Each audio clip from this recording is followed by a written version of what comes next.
Apa sih yang kita inginkan untuk masa depan desa? Warga desa yang sehat, pendidikan yang berkualitas, pendapatan yang meningkat dan merata, lingkungan desa yang tetap lestari, desa aman, nyaman, dan damai berkeadilan. adat dan budaya desa yang terlindungi. Semua itu adalah cita-cita kita bersama melalui SDGs Desa. bergandengan dengan seluruh warga sedunia. Melangkah maju, mewujudkan cita-cita bersama. Desa-desa di Indonesia telah menapaki kemajuan. Gotong royong yang tetap terjaga. Fasilitas di desa semakin baik, pendidikan dasar mencukupi. Akan tetap kita tidak boleh lengah, sebab masih banyak tantangan yang menghadapi. pengangguran pemuda desa. Pengangguran pemuda desa harus diatasi. Penurunan kemiskinan desa harus lebih cepat lagi. Kebakaran hutan harus dihentikan. Kekerasan terhadap perempuan harus dihilangkan. Pekerjaan-pekerjaan yang belum usai ini Kini harus kita tuntaskan. Jadi, mari berdiri. Mari berdiri. Mari berdiri. Mari berdiri sebaris, berjajar bergandengan tangan, melukis kuntul baris, Mewujudkan cita-cita kita bersama. dan pastikan Tidak ada satupun warga desa Yang tertinggal di belakang. mari membangun Indonesia dimulai dari desa. 18 tujuan untuk mewujudkan desa yang lebih baik.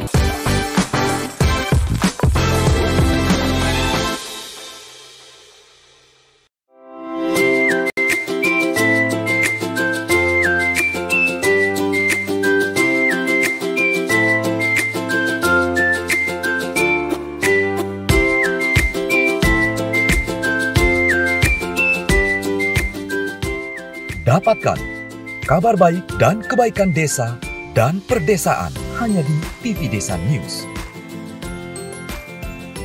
Unduh aplikasinya segera.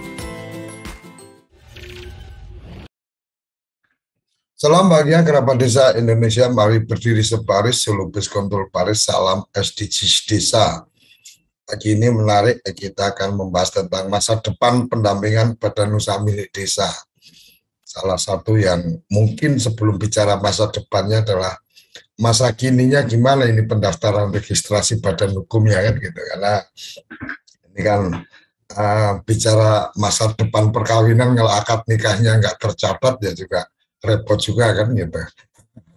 Oke, kita akan mendengar langsung dari Pak Kapus Datin apa kabar dengan legalitas badan hukum badan usaha milik desa ini seperti apa. Jadi ibarat kata merencanakan ke depan berumah tangga, punya anak, punya rumah, punya mobil, punya tabungan dan seterusnya, tapi kalau kita belum mencatatkan akad nikahnya kan nggak yakin juga ini serius apa enggak. Oke, silakan Pak Gesivan, Pak Kapus Datin, ini menarik ini ketika saya menerima judul masa depan pendampingan badan usaha milik desa. Silakan, Gus Ivan. Terima kasih, Gus Koco. Benar memang harus melihat kondisi sekarang sebelum ke depan gitu. Tapi untuk kondisi-kondisi yang sudah relatif pasti gitu, maka kita tinggal siap-siap ke depannya. Seperti biasa, Gus. Jangan cuman jaga-jaga kalau jatuh miskin, tapi juga jaga-jaga kalau tiba-tiba jadi kaya gitu. Nanti kaget nggak bisa mengelola nanti. Itu khawatirnya begitu. Jadi yang pertama mungkin sebelum melangkah ke sana, Gus, menindaklanjuti yang kemarin gitu. Ada beberapa WA yang masuk gitu. Bagaimana caranya klarifikasi dari evaluasi kinerja tahunan itu. Jadi sesuai di dalam SK itu ada cara klarifikasi berjenjang. Gitu.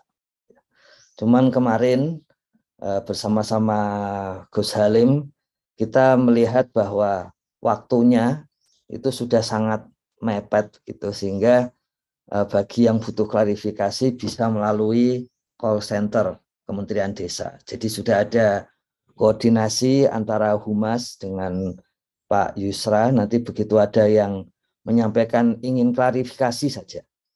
Namanya, lokasinya di mana, kemudian NIK itu untuk mencek gitu. Kemudian nanti daftar dari tenaga pendamping profesional yang perlu klarifikasi untuk untuk evaluasi kinerja tahunan itu akan disampaikan ke Pak Yusra. Demikian juga kalau menelpon Sapa Desa. Jadi menelpon Sapa Desa. Kerahasiaan terjamin ya, Gus? Ya? Kerahasiaan terjamin nggak nih? Karena kemarin ada yang sempat japrian ke saya, klarifikasi berjenjang itu di atasnya itu intimidasinya luar biasa. Kamu kalau macam-macam bisa dengan otoritas yang dimiliki oleh jenjang di atasnya bisa bernasib tidak perpanjangan dan seterusnya sampai ke pelanggaran etika. Ini sempat masuk WA ke saya. Jadi saya perlu firmkan apakah kemudian akan terjamin kerahasiaan yang melakukan klarifikasi atau kemudian malah juga kena juga ke dia bahwa yang punya hak menilai di atasnya juga tahu bahwa oh ini si A mengajukan klarifikasi ke pusat dan seterusnya. Ya, jadi memang klarifikasi ini nggak ada sebetulnya itu. Ini hal yang biasa-biasa saja. Ini bukan menunjukkan ada yang salah atau yang benar. Seringkali kan masalah teknis gitu. Tapi memang sempat dibicarakan minggu lalu bahwa jangan sampai kalau ada jalur kanal untuk pelaporan khusus pendampingan itu kemudian justru yang melapor malah terintimidasi. Itu salah satu yang dibahas juga gitu. Sehingga keputusannya itu bahwa khusus untuk kanal tentang pendampingan ini itu langsung dipegang oleh PNS di BPSDM. Jadi tidak jalur struktural dari pendampingan, tapi khusus untuk ini PNS dari BPSDM. Kemudian di samping itu, jika diperlukan lebih lanjut, seperti biasa nanti jalur Sapa Desa itu akan langsung ke Menteri Desa, seperti itu. Jadi makanya memang Menteri Desa tetap kemarin meminta di dalam DRP itu ada fasilitas untuk langsung komunikasi, baik dari Menteri Desa kepada pendamping maupun pendamping ke Menteri Desa. Kemudian selain call center Kementerian Desa 15.040 juga melalui Sapa Desa. Jalurnya sama. Sebetulnya ini kita yakin karena ini tahun pertama dan kemudian basisnya itu kuantitatif. Sebetulnya itu tidak bisa diotak-atik sebetulnya karena sudah kuantitatif kemudian terdata, bahkan kami sampaikan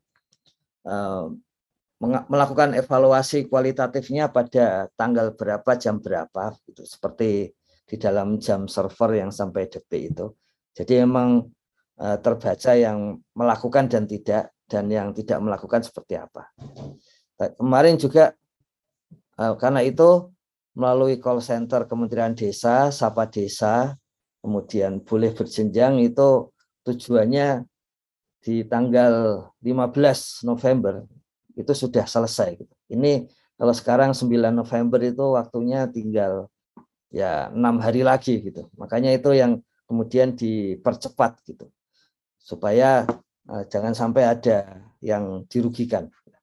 Kaidahnya sama seperti kaidah jangan sampai orang baik di penjara. Nggak apa-apa sih kalau ada orang jahat sampai di luar penjara nggak apa-apa, tapi jangan sampai ada orang baik sampai di penjara gitu. Artinya jangan sampai pendamping yang kerja keras sampai kemudian dirugikan. Nggak apa-apa nanti misalnya ada yang nggak kerja keras untuk saat ini masih lolos gitu ya, sehingga nilainya bagus gitu, tapi jangan sampai yang sudah kerja keras nilainya buruk. Itu yang di prioritasnya kira-kira seperti itu. Makanya jalurnya begitu. Kemudian ada juga pertanyaan, mungkin nggak nilainya jadi jatuh kalau kita sudah kerja penuh. kemarin sudah kita buktikan bahwa nilai terendah yaitu 1 untuk masing-masing komponen itu sudah akan langsung menaikkan yang tadinya 140 jam per minggu sudah kerja, pasti minimal B gitu. Jadi memang itu kebijakan posisi yang diambil Menteri Desa bahwa basisnya profesionalitas. Itu yang pertama, Gus. Yang kedua, ada pertanyaan banyak mengenai API SDGs atau Android SDGs. Itu memang dibuka untuk menampung yang sudah ada di Android. Jadi supaya yang katanya HP-nya jadi lemot dan sebagainya.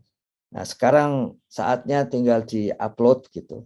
Kalau melihat posisinya itu sebetulnya tidak banyak yang mengupload. Jadi meskipun di dalam berbagai WA dan kemudian berbagai pertemuan di lapangan dikatakan ini masih banyak yang belum diupload dan sebagainya. Sebetulnya ketika sudah dibuka tinggal upload itu posisinya sebetulnya tidak banyak yang diupload.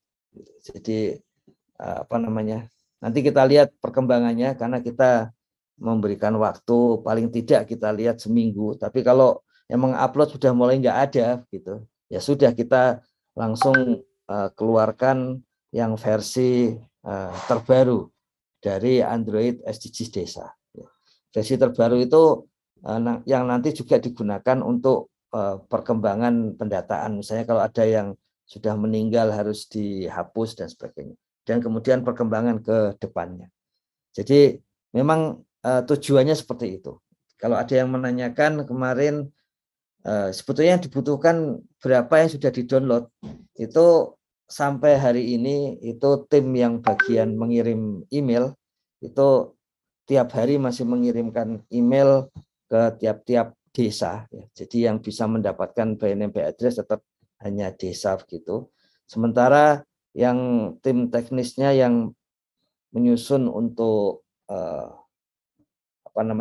analisis ya dan kemudian rekomendasi ini juga analisis sampai tadi malam itu sudah mendekati akhir. Jadi ada beberapa yang tiba-tiba lama nggak keluar tapi sudah relatif cepat gitu. Kemudian yang untuk rekomendasi itu sudah disusun termasuk kolom-kolom dari RPJMDes dan RKPDes sebagai hasil rekomendasi dari SDGs Desa. Jadi supaya bisa langsung terisi seperti itu SID-nya juga sedang disusun ya. Jadi saya kira sudah mendekati akhir-akhir seperti itu saat ini kondisinya. Nah, kemudian mengenai BUMDes ini ada perkembangan yang sangat cepat pada BUMDes. Perkembangan kebijakan yang sangat cepat sehingga butuh untuk persiapan ke depan.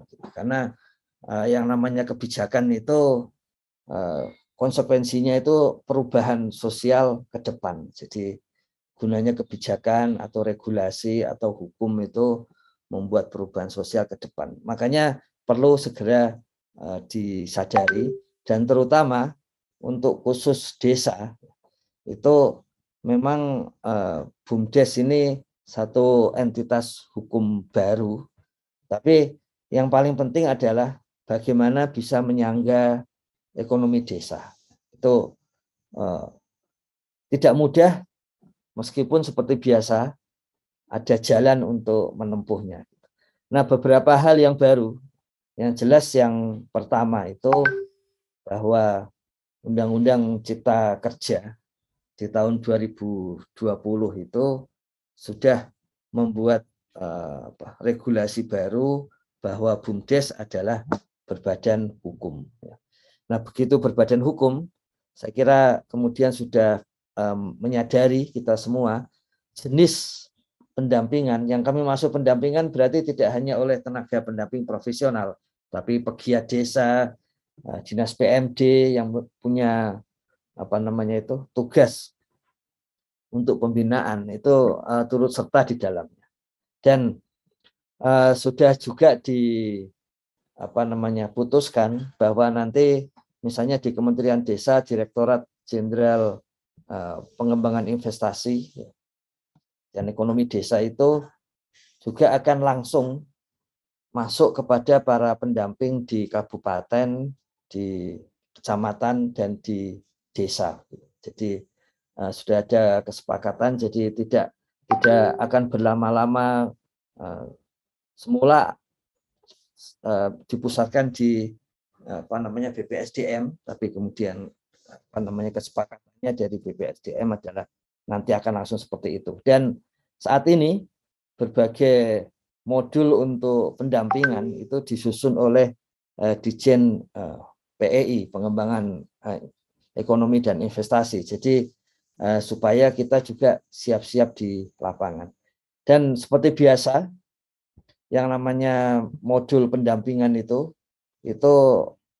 pasti lebih ringkas daripada kondisi lapangan. Paling tidak sekarang jenis pendampingan pertama yang harus dilakukan itu adalah bagaimana pendaftaran BUMDes. Pendaftaran BUMDes itu sebetulnya sederhana itu, dan kemudian jangan dibuat repot. Pendaftaran pertama pendaftaran nama. Jadi memang ada perubahan kultur pelayanan yang sangat besar gitu di kementerian gitu, yang tadinya hanya mencatat kemudian membina dengan kegiatan, sekarang adalah mengelola harian. Jadi mengelola harian itu kalau tidak terbiasa dengan layanan harian itu memang harus ada perubahan budaya. Jadi yang pertama, perubahan nama itu sederhana. Jadi namanya itu nama BUMDes, kemudian depannya ada BUMDes, kemudian namanya, lalu belakangnya mungkin ditambah desa. Gitu. Jadi cuman itu. Jadi, nah itu adalah sebagai basis kalau mau membuat atau menyusun berbagai dokumen, yang kemudian dokumennya itu untuk pernyataan bahwa siap untuk berbadan hukum. Jadi ada banyak pertanyaan kenapa keputusan nama sangat lama begitu. Yaitu ada percepatan di internal PEI ya. Itu ada percepatan seperti itu yang tadi kami sebutkan, memang ada budaya yang harus berbeda gitu. Tapi pendamping pemerintah desa, pengurus BUMDes itu bisa yakin ya, bahwa sebetulnya kalau nama BUMDesnya itu nama yang bagus ya, bukannya nama yang tidak sopan, bukannya nama yang berkonotasi buruk dan sebagainya, itu pasti diokekan. Jadi meskipun belum ada oke dari aplikasi, tapi untuk mempercepat kondisi lapangan, kalau nama BUMDes itu bukan nama-nama yang buruk, itu pasti nanti oke. Ya, pasti nanti oke. Jadi dengan demikian bisa melangkah berikutnya kalau untuk menyiapkan berbagai dokumen. Ya. Jadi namanya itu pasti depannya BUMDes, kemudian nama yang diinginkan, lalu belakangnya adalah desa. Ya, jadi sudah pasti seperti itu, sehingga memudahkan untuk tindakan berikutnya. Untuk BUMDesma itu memang lebih bebas. Ya. Untuk BUMDesma memang lebih bebas, yaitu BUMDesma, kemudian nama yang diinginkan. Kalau nama yang diinginkan itu sama, maka ditambah dengan kecamatan. Itu juga sudah memberikan kemudahan bagaimana cara menyusun nama. Kemudian bagaimana dengan Musdes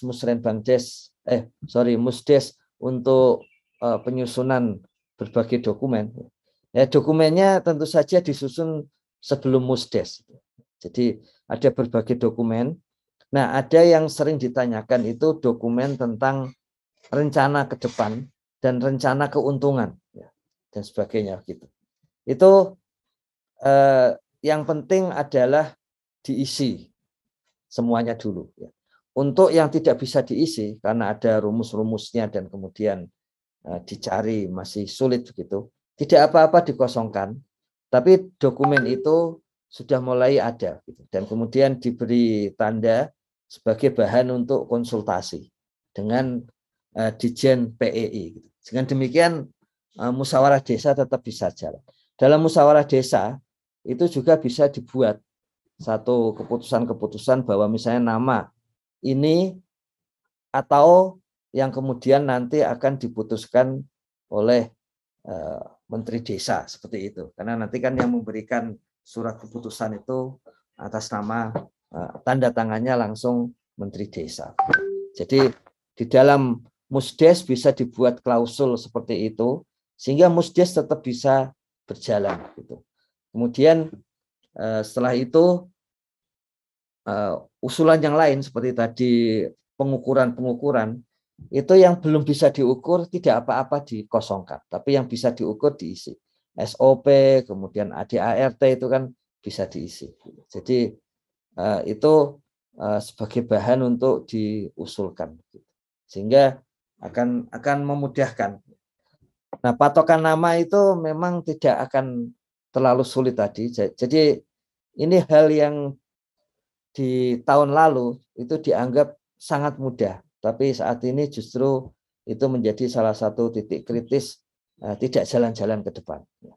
Kemudian setelah itu berikutnya adalah dalam hal pendampingan, sekali lagi tidak hanya untuk TPP tapi juga untuk perangkat desa, kepala desa, juga dinas PMD. Itu memang saat ini ada dua pandangan. Yang satu, sebelum ada kepastian muncul badan hukum dari Kemenkumham, maka kita nunggu dulu. Dan itu laporan dari Ditjen PEI demikian. Kemudian yang kedua, bahwa ini hanya soal waktu sampai kemudian muncul. Jadi memang tidak diduga bahwa ketika satu Permendes sudah selesai, kemudian permen untuk badan hukum itu kemudian sangat detail, sangat rinci, diulang dan begitu seterusnya. Posisinya sejauh laporan dari tim untuk yang bagian hukum BUMDes itu memang sudah selesai semua dalam arti untuk harmonisasi antar kementerian. Jadi memang tinggal pengesahan. Nah, jadi sudah tidak ada lagi juga perubahan draft dan sebagainya. Kemudian bahwa itu kemudian disalib dengan Permendes untuk transformasi UPK XPNPM menjadi BUMDesma. Ya. Itu juga menunjukkan ya bahwa itu harus dijalankan dulu. Sementara badan hukum itu dari sisi teknis seperti bagaimana mengalirkan data dari Kementerian Desa ke Kementerian Kumham itu tes terakhir sudah selesai. Jadi sudah selesai, sudah ada langsung. Nanti tinggal begitu regulasi ada. Nah, makanya posisinya jadinya seperti ini, Gus Koco, kerabat desa. Jadi apakah kita akan menunggu saja tanpa melakukan tindakan, atau kita tetap melakukan tindakan sehingga nanti bisa melaju lebih cepat dari yang lain. Kalau usul kami, karena ini urusan administratif gitu, ya mending disiapkan saja semua gitu, dan kemudian supaya lebih cepat saja.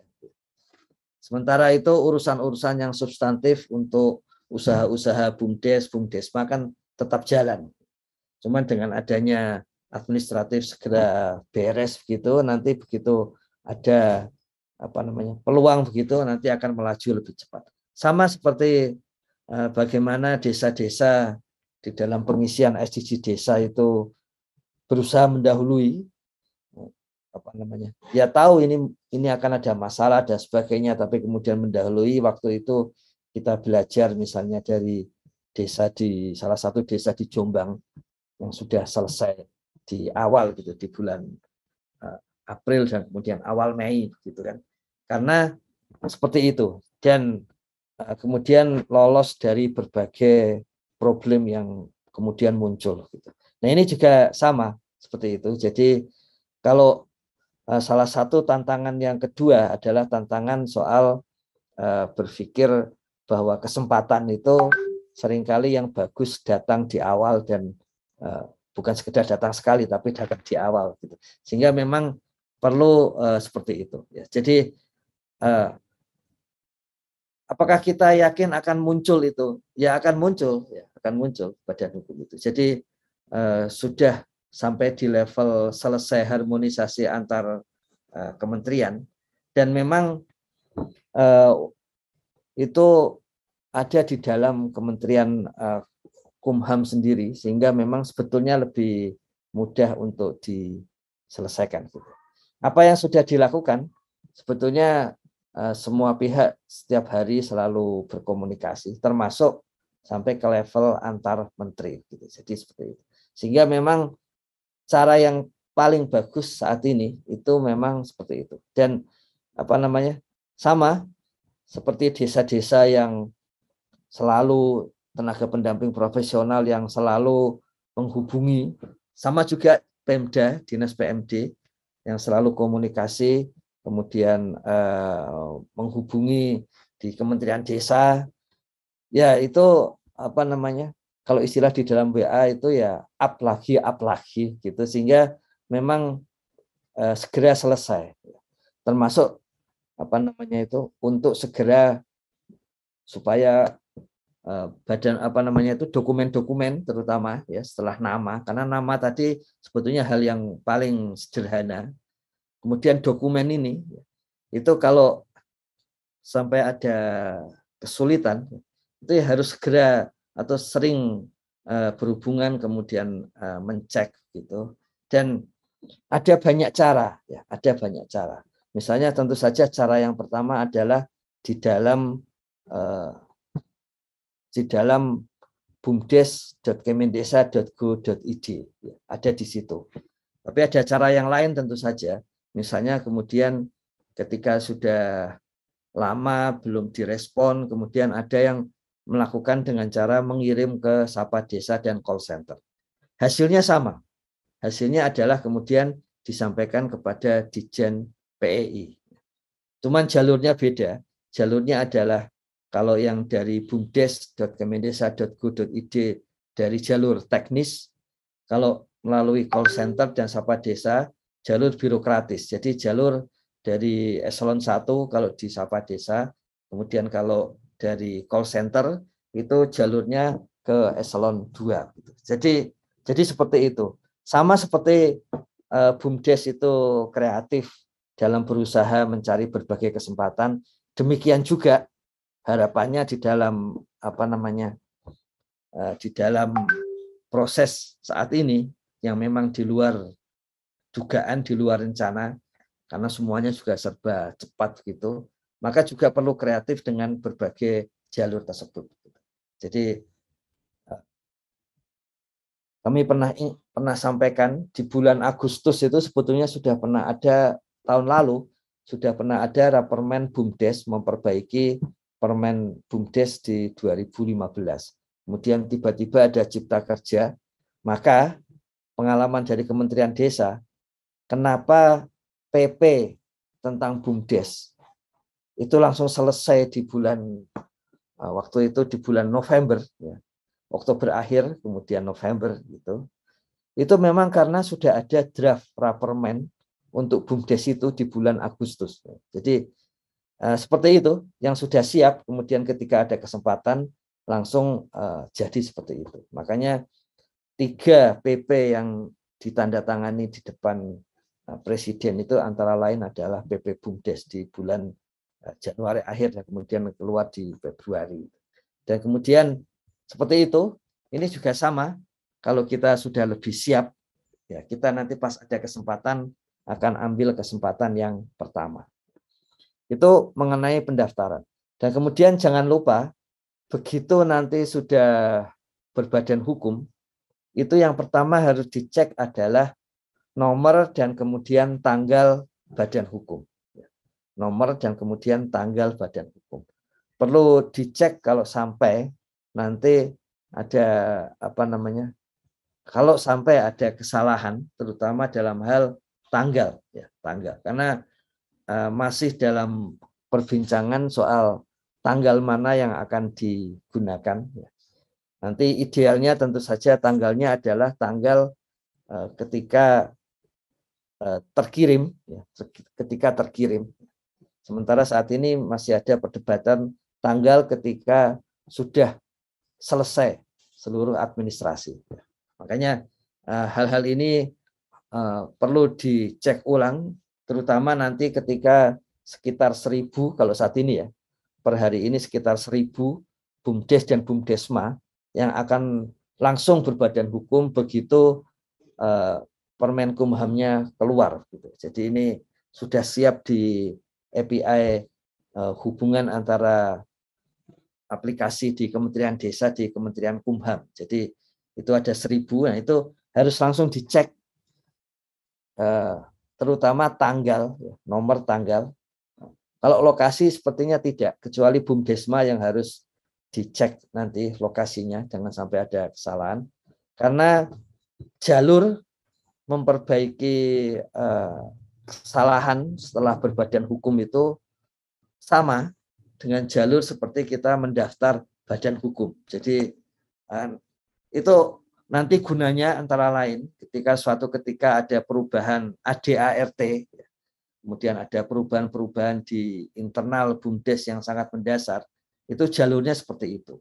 Termasuk jalur kalau sampai ada kesalahan ketika muncul sertifikat badan hukum itu. Makanya nanti ketika sudah mulai muncul itu yang dicek pertama-tama nomor, tanggal, kemudian lokasi.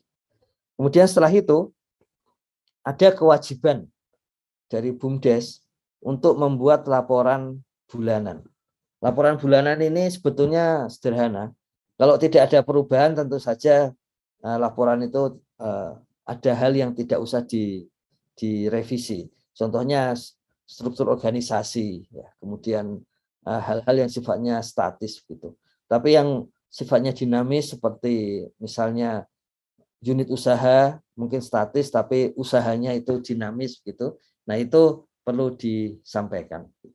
Kemudian langkah berikutnya setelah itu adalah bagaimana dari badan hukum BUMDes itu kemudian memiliki surat-surat izin untuk usaha. Jadi sebetulnya begitu berbadan hukum BUMDes, langkah berikutnya secara regulasi adalah akan ada surat izin usaha dari Kementerian Investasi atau kalau dulu BKPM. Nah, BKPM regulasinya itu baru akan keluar setelah regulasi dari Kementerian Hukum dan HAM, karena memang jalur jenis usahanya itu muncul dari keputusan Kementerian Hukum dan HAM. Jadi nanti akan ada yang ketiga, yaitu pendampingan ketika surat izin usaha itu akan dikeluarkan oleh Kementerian Investasi. Jadi itu yang ketiga, kita perlu siap seperti itu. Sebetulnya itu sederhana. Apakah BUMDes setuju dengan jenis usaha yang sudah sesuai dengan jenis-jenis usaha yang sudah ditentukan, ada sekitar puluhan ribu lah yang kemudian sudah dipilih BUMDes itu. Kalau sudah setuju, sudah oke, kemudian aplikasi di Kementerian Desa itu akan mengirimkan datanya ke Kementerian Investasi. Dan kemudian dari Kementerian Investasi kembali ke Kementerian Desa, kemudian disampaikan ke BUMDes. Nah, itu kalau nanti ada perubahan unit usaha, itu juga nanti akan ada perubahan di dalam aturan ya KBLI. Terima kasih ini Gus Warkim. KBLI itu yang sekarang dipilih BUMDes pada waktu pendaftaran itu melalui sistem Kementerian Desa itu juga akan terkirim ke Kementerian Investasi. Nah, itu perlu juga nanti kepala desa, perangkat desa, pengurus BUMDes juga dan para pendamping itu bahwa itu diurus. Jadi jangan sampai yang ketiga ini tidak diurus karena itu di sebagian usaha itu membutuhkan hal itu.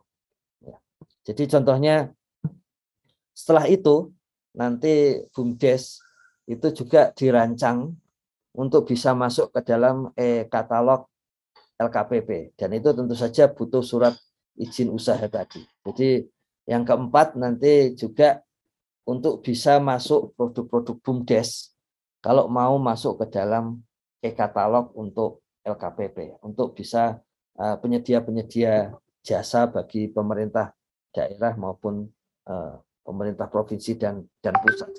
Jadi dimungkinkan untuk seperti itu. Itu yang keempat. Jadi nanti seperti itu. Kemudian jangan lupa yang kelima itu ada laporan bulanan ke Kementerian Desa tadi.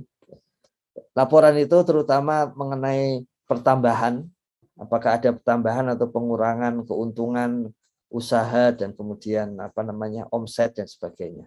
Dan itu kemudian digunakan di bulan Februari setiap tahun untuk pemeringkatan BUMDes.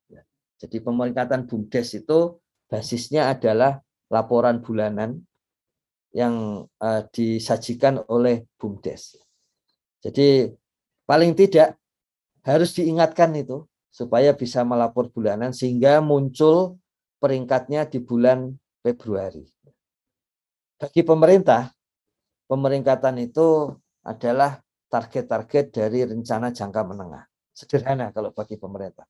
Tapi itu kemudian dirancang untuk digunakan sebagai semacam, kalau di dalam perguruan tinggi sekolah itu akreditasi, semacam begitu.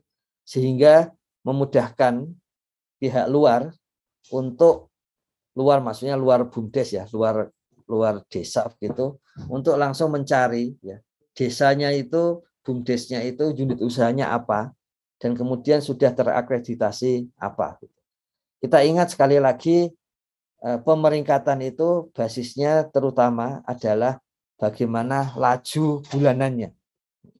Artinya itu menjadi penting untuk usaha karena kita yakin bahwa BUMDes ini aktif. BUMDes ini trennya cenderung makin menguntungkan. Atau BUMDes ini trennya sedang naik turun dan sebagainya. Jadi tren seperti itulah yang kemudian diukur menjadi pemeringkatan. Jadi ada banyak komponen pemeringkatan, ada yang statis seperti struktur organisasi dan sebagainya. Tapi bobot yang besar itu adalah aspek dinamisnya itu. Sehingga ini sangat berguna bagi pihak-pihak yang ingin melakukan kerjasama dengan BUMDes, yakin bahwa BUMDesnya saat ini aktif. Dan yang kedua, yakin bahwa BUMDesnya itu terus berjalan. Nah, kemudian yang kelima, itu dari berbagai inovasi BUMDes, itu Kementerian Desa menyusun semacam e-commerce bagi BUMDes. Nah, tentu saja ini pola yang akan sangat berbeda meskipun namanya e-commerce gitu, tapi pola yang sangat berbeda dari yang ada. Karena kalau dengan pola yang ada itu posisi BUMDes menjadi marginal. Tetapi dengan pola e-commerce yang khas, posisi BUMDes bisa sangat sentral. Nah, itu yang diambil. Nah, posisi itu dalam proses, tapi tidak akan lama. Tidak akan lama. Karena tahun depan itu pasti harus sudah muncul gitu, sehingga memasukkan ke dalam e-commerce itu penting, tidak sekedar ekonomis untuk memasarkan, tapi juga sekaligus konsolidasi antar BUMDes. Kalau sekarang ada BUMDes pasar desa, kemudian ternyata di samping itu di Lampung tenaga pendamping profesional juga mengembangkan BUMDes berbasis WordPress. Nah, kemudian di Nusa Tenggara Timur demikian. Satu tantangannya adalah yang sekarang sedang didiskusikan adalah jenis niche atau ceruk seperti apa yang membuat e-commerce seperti itu bisa berjalan. Jadi dan kemudian tetap berjalan terus-menerus. Jadi itu posisinya, dan kemudian karena usulan dari para pengurus BUMDes supaya ada dari Kementerian Desa sendiri begitu, makanya itu yang sedang disusun tapi dengan cara seperti tadi. Jadi belum ada wujudnya tapi tidak akan lama.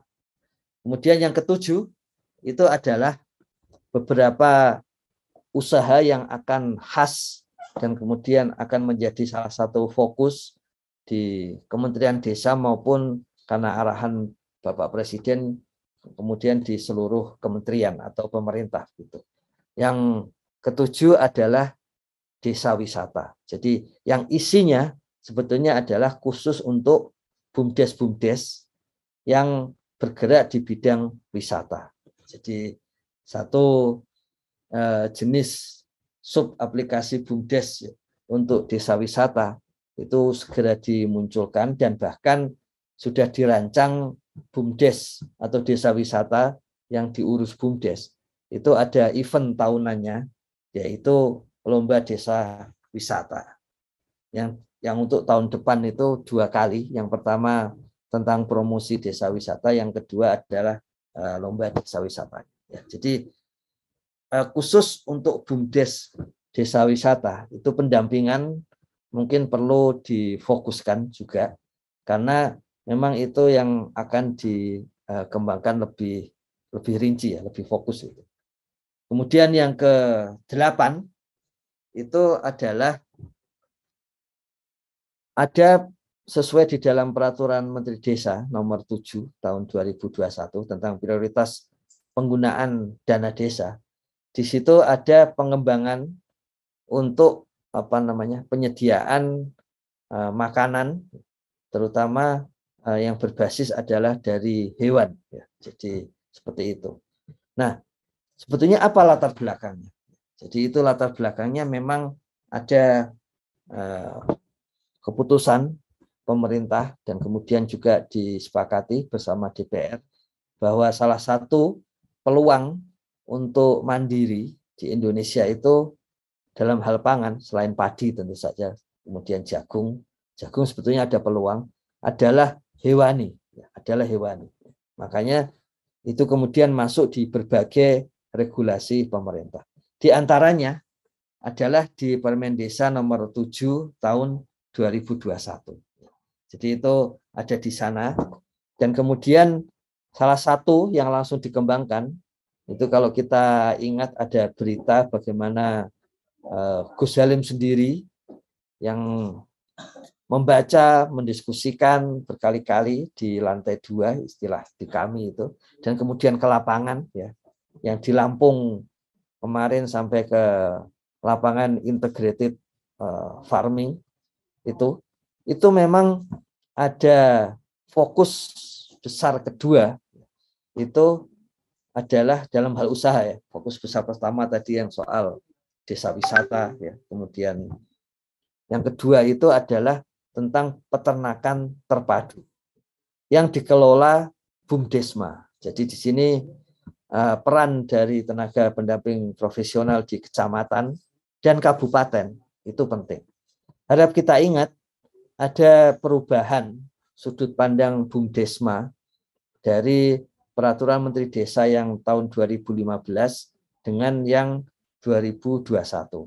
Di 2015 BUMDesma itu di 1 kecamatan. Dan ini sudut pandang ini masih tetap ada yang berjalan seperti itu. Jadi kemarin waktu berusaha untuk membuat BUMDesma peternakan terpadu, itu ada 1 kabupaten yang langsung menyempitkan dirinya menyusun BUMDesmanya itu di 1 kecamatan. Padahal BUMDes di versi sekarang, BUMDesma itu adalah yang penting kerjasama antar BUMDes. Dan isinya adalah kerjasama antar desa di bidang ekonomi. Nah, karena itu bisa lintas kecamatan, boleh lintas kabupaten. Makanya ide dari Desa Panggung Harjo yang ada pasadesa.id itu, yang sampai lintas pulau, lintas provinsi, itu langsung klop, langsung didukung oleh Menteri Desa. Mengapa? Karena memang yang dimaksud BUMDesma sekarang itu termasuk kawasan pedesaan, itu sedang mengalami perluasan definisi, tidak harus yang berdekatan, tidak harus yang berimpitan, tapi yang penting di situ fokus utamanya sesuai Undang-Undang Desa adalah kerjasama antar desa. Dan jika diperlukan ada dukungan dari pemerintah provinsi, kemudian pemerintah kabupaten, termasuk pemerintah pusat, karena lintas provinsi dan sebagainya, maka itu akan didukung. Jadi desa wisata, kemudian peternakan yang terintegrasi seperti ini, itu salah satu fokus yang akan dikembangkan ke depan. Kita ingat desa wisata itu salah satu sasarannya adalah memberikan PADES minimal 8%. Kemudian dia bisa memberikan sumbangan bagi GDP desa seperti itu.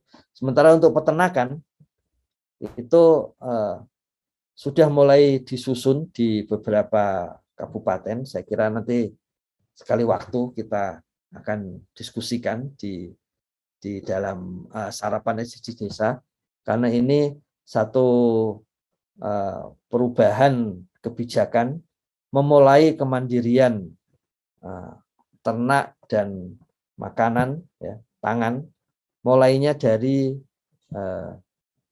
kerjasama antar desa.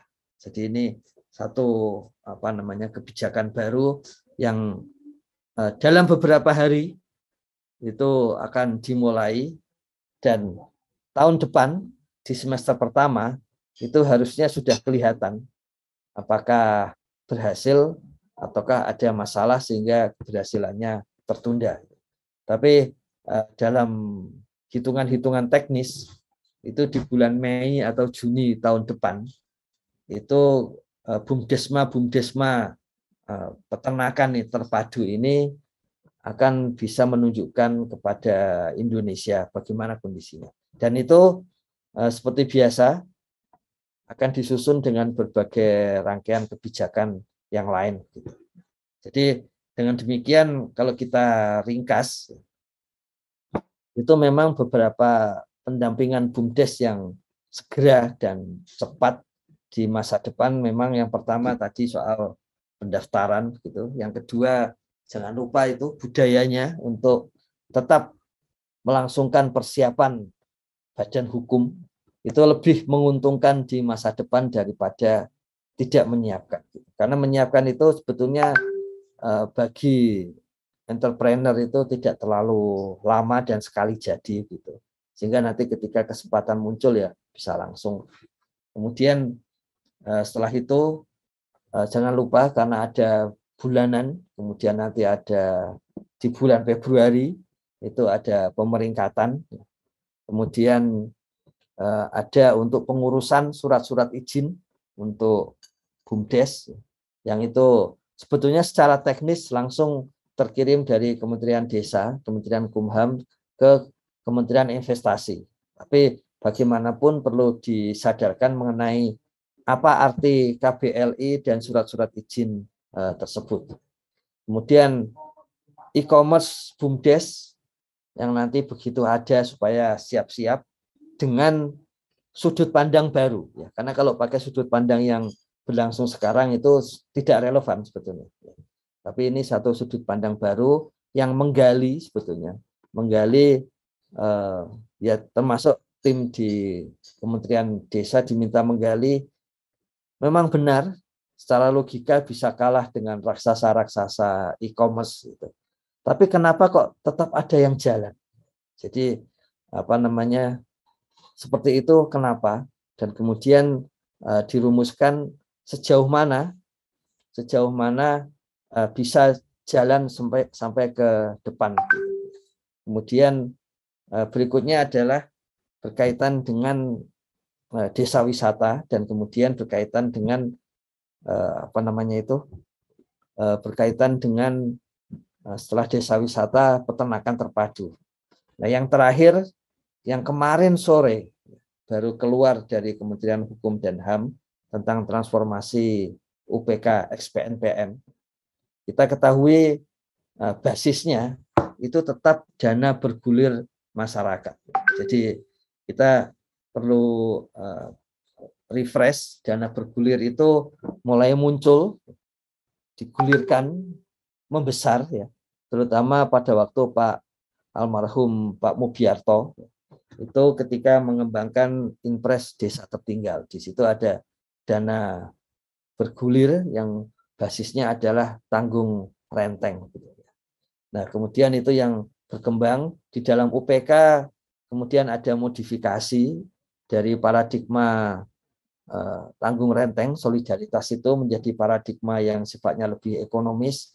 Ada 10% dari anggota itu harus yang punya usaha, lainnya boleh orang miskin. Tapi intinya seperti itu. Nah, kita tahu visi dari BUMDesma ex-PNPM itu yang pertama memang pasti untuk menanggulangi kemiskinan. Tapi yang kedua itu adalah visi yang digagas oleh Gus Halim, yaitu ke depan arahnya adalah bank desa. Ya, meskipun sekarang nama bank desa sudah dipakai, gitu, tapi intinya adalah bank desa. Dengan merujuk pelajaran dari bank pertanian di Belanda, gitu, yang diinisiasi oleh koperasi-koperasi pertanian. Kalau di Indonesia nanti bank desa yang diinisiasi oleh BUMDes. Jadi sudah mulai agak agak pasti sudut pandang Gus Halim kalau kita lihat bahwa urusan-urusan ekonomi di desa itu muaranya di BUMDes. Jadi itu sebagai instrumen mesin untuk ekonomi desa. Untuk urusan-urusan kesejahteraan itu muaranya di Posyandu dengan berbagai nama posyandunya. Jadi sudah mulai terlihat bahwa sudut pandangnya seperti itu. Jadi kalau Gus Koco berkali-kali mengingatkan dua usaha pokok BUMDes, yaitu untuk kepentingan umum, untuk usaha yang bersifat untuk kepentingan umum dan usaha yang sifatnya bisnis. Jadi akan bergerak di dua sisi itu. Dengan terutama kalau BUMDes yang sifatnya bisnis tadi, ya, itu bisa mengembangkan. Nanti kita akan diskusikan secara khusus mengenai Permendes transformasi UPK ini menjadi BUMDesma bersama, mungkin hari Kamis mungkin gitu. Nah itu kita perlu siap-siap juga. Yang pertama sudah berkali-kali disampaikan Gus Koco, pada saat yang sama ada proses di MA ya untuk mempertanyakan pasal di PP 11 2021 tentang BUMDes berkaitan transformasi UPK XPNPM. Di sisi lain harmonisasi antar kementerian. Ini kalau yang UPK ini sampai harus dikirim ke Setnek. Jadi draft dari peraturan menteri desa ini dikirim dulu ke Setnek. Mengapa? Karena punya implikasi yang luas. Dari sisi dana pengelolaan UPK diperkirakan sudah meningkat dari 12,7 ke 15 triliun. Kita nanti akan tahu secara detailnya. Kalau saat ini laporan-laporan dari kepala dinas PMD di masing-masing provinsi gitu. Nanti kita akan lihat detailnya di masing-masing BUMDesma. Dan kita ketahui pendampingan yang dilakukan, jangan lupa ini khusus untuk TPP itu yang paling penting adalah selalu melaporkan. Jadi kita masih ingat pola pendampingan yang digagas Gus Halim saat ini adalah melaporkan. Jadi jangan terlalu khawatir UPK di tempat saya kok nggak bersedia bertransformasi, ya nggak apa-apa. Yang penting dilaporkan dulu. Jadi seperti biasa, kalau ada orang mengatakan makan bubur ya jangan langsung ke tengahnya dari terlalu panas, harus dari pinggir gitu. Ini juga sama, jumlah yang diperkirakan jumlah yang akan langsung bertransformasi itu jauh lebih banyak daripada yang akan menunda transformasi tersebut. Makanya akan segera dilakukan proses itu, dan proses bagi seperti biasa di dalam proses inovasi, difusi inovasi, yang inovator, kemudian early adapter itu dulu aja dulu. Kemudian nanti yang late adapter, apalagi yang lagat itu belakangan.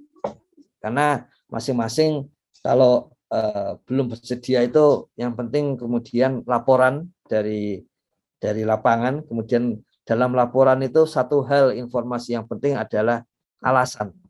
Dan dari situ kemudian bisa dilakukan pendampingan lebih lanjut untuk mengatasi berbagai alasan atau yang sering disebut dirasakan sebagai masalah di lapangan. Jadi ada 11 pendampingan BUMDes di masa depan, masa depan yang sangat dekat, karena bisa jadi hanya tinggal besok pagi kita sudah mulai hal baru gitu.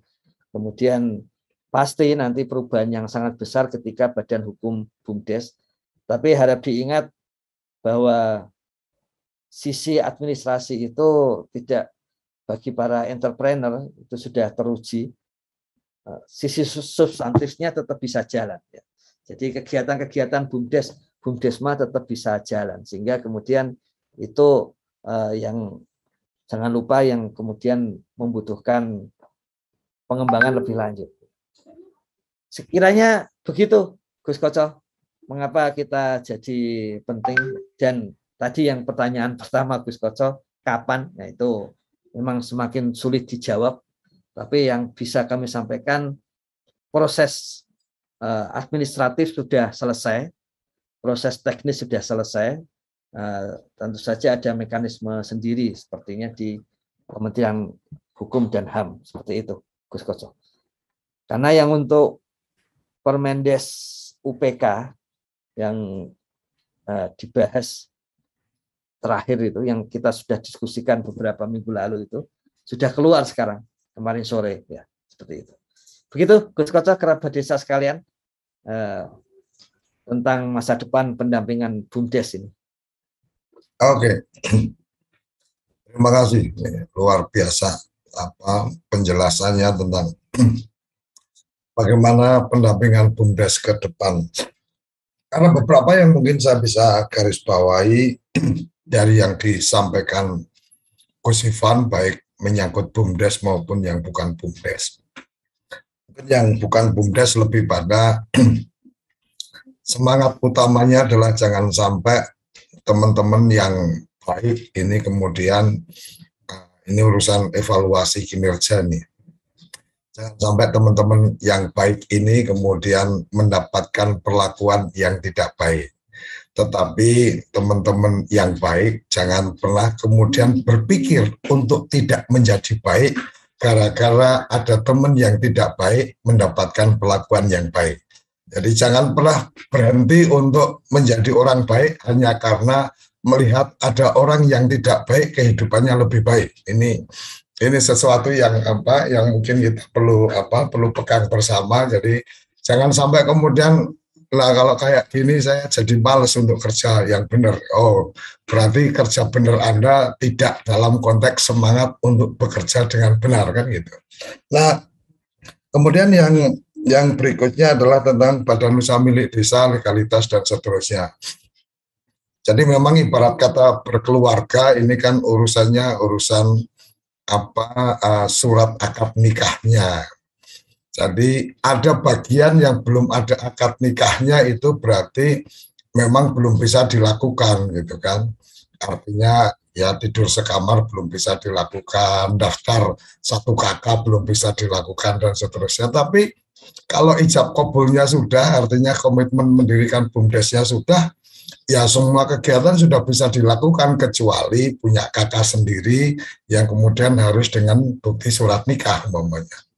Jadi pada prinsipnya pengembangan badan usaha milik desa, jangan kemudian sertifikat badan hukum ini menjadi alasan untuk tidak melanjutkan atau kemudian menjadi alasan untuk kita tunggu saja. Ini orang-orang yang gagal itu pasti pandai mencari alasan. Jadi kalau teman-teman pendamping juga mencari alasan untuk tidak melakukan sesuatu, ya tanda-tanda orang gagal sedang mengikuti Anda kan gitu. Jadi kalau pinter cari alasan, oh ini sertifikatnya belum turun, oh ini belum ini dan seterusnya. Sementara ada bagian-bagian lain yang bisa dikerjakan tanpa harus sudah ada sertifikat badan hukum. Kalau Anda akan melakukan perjanjian bisnis, mungkin belum bisa. Kalau ingin mendapatkan pinjaman dari bank, mungkin belum bisa. Tetapi melakukan kegiatan bisnis yang lain, itu sudah bisa walaupun sertifikat badan hukumnya belum keluar. Jadi ini yang menurut saya perlu dicermati, perlu dipegang oleh teman-teman pendamping. Dan ini saya nggak tahu apakah nanti memang akan ada pembagian tugas peran yang berbeda antara pendamping badan usaha milik desa, itu nanti ditangani oleh siapa, karena badan usaha milik desa bersama itu berarti kan kerjasama antar desa, berarti apakah itu di tingkatnya PD atau PLD atau kemudian itu ada tenaga khusus dan seterusnya. Kita akan mencoba mendapatkan informasi lebih lanjut nanti. Jadi kerabat desa, pendamping desa profesional, aparat desa, dan seluruh penggiat-penggiat desa jangan terhambat hanya karena bicara administratif, tetapi marilah kita memulai sesuatu atau mengerjakan apa yang mungkin bisa dikerjakan ketika hambatan-hambatan administratif itu sedang terjadi, karena hanya orang-orang hebat yang kemudian bisa melihat semua celah-celah, melihat semua ruang-ruang. Jangan meratapi satu pintu yang tertutup, karena sebenarnya ketika kita menghabiskan waktu meratapi satu pintu yang tertutup, ada ratusan pintu yang terbuka dan tidak sempat kita lihat. Mungkin itu yang bisa menjadi satu bagian untuk kita ke depan. Terima kasih Gus Ivan untuk pencerahannya. Terima kasih teman-teman yang sudah bergabung di Sarapan SDGs Desa. Jangan lelah untuk menjadi orang baik, walaupun banyak orang-orang baik yang bernasib lebih baik. Sampai di sini, salam bahagia kerabat desa Indonesia. Mari berdiri sebaris, lupis kontrol baris, salam SDGs Desa, salam desaisme. Terima kasih. Apa sih yang kita inginkan untuk masa depan desa? Warga desa yang sehat, pendidikan yang berkualitas, pendapatan yang meningkat dan merata, lingkungan desa yang tetap lestari, desa aman, nyaman, dan damai berkeadilan. Adat dan budaya desa terlindungi. Semua itu adalah cita-cita kita bersama melalui SDGs Desa. Bergabung dengan seluruh warga sedunia, melangkah maju, mewujudkan cita-cita bersama. Desa-desa di Indonesia telah menapaki kemajuan. Gotong royong yang tetap terjaga. Fasilitas di desa semakin baik, pendidikan dasar mencukupi. Akan tetap kita tidak boleh lengah, sebab masih banyak tantangan yang menghadapi. pengangguran pemuda desa. Harus diatasi. Penurunan kemiskinan desa harus lebih cepat lagi. Kebakaran hutan harus dihentikan. Kekerasan terhadap perempuan harus dihilangkan. Pekerjaan-pekerjaan yang belum usai ini Kini harus kita tuntaskan. Jadi, mari berdiri. Mari berdiri. Mari berdiri sebaris. Berjajar bergandengan tangan. Melukis kuntul baris. Mewujudkan cita-cita kita bersama. Dan pastikan tidak ada satupun warga desa yang tertinggal di belakang. Mari membangun Indonesia dimulai dari desa. 18 tujuan untuk mewujudkan desa yang lebih baik.